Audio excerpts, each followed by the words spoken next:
কোরআনের আয়াত থেকে পাঠ করে রেফারিং নিয়ে ক্ষোভ ঝাড়া থেকে শুরু করে মাঠে নামার আগে কোরআন তেলাওয়াত করা, মাঠে সিজদা করা, মাঠে ফিলিস্তিনের পতাকা নিয়ে কোচের মাঠে ঘোরা, বিশ্বকাপ জুড়েই এরকম নানা কারণে আলোচনায় ছিল মিশর।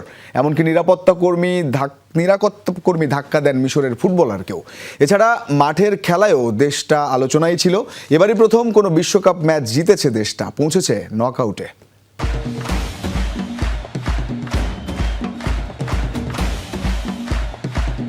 نوفر ريفري نوفر ظالم ظلم مبين وواضح حسب الله ونعم الوكيل আর্জেন্টিনার বিপক্ষে ম্যাচ হারার পর পবিত্র কুরআন থেকে আয়াত পাঠ করে আলোচনায় মিশর স্ট্রাইকার মুস্তাফা জিকো। এই ঘটনার মতো বিশ্বকাপ জুড়েই নানা কারণে আলোচনায় ছিল আফ্রিকান দেশটা।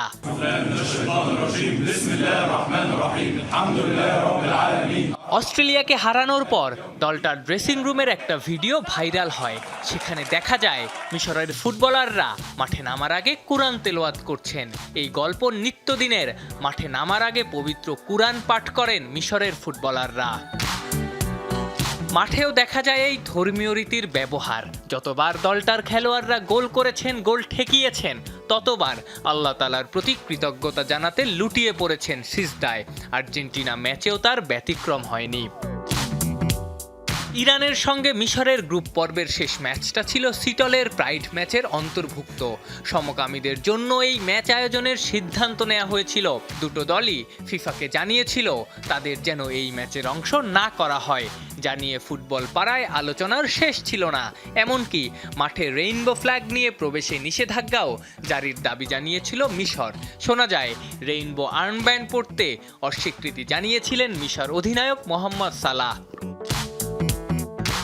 অস্ট্রেলিয়ার বিপক্ষে জয়ের পর মাঠে প্যালেস্টাইনের পতাকা নিয়ে ঘুরেছিলেন মিশরের কোচ হোসাম হাসান।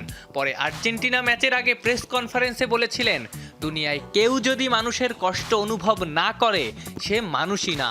এই ঘটনায় তাকে নিষিদ্ধের আলাপও ছিল, যদিও ফিফা জানিয়ে দিয়েছিল তিনি নিষিদ্ধ হচ্ছেন না।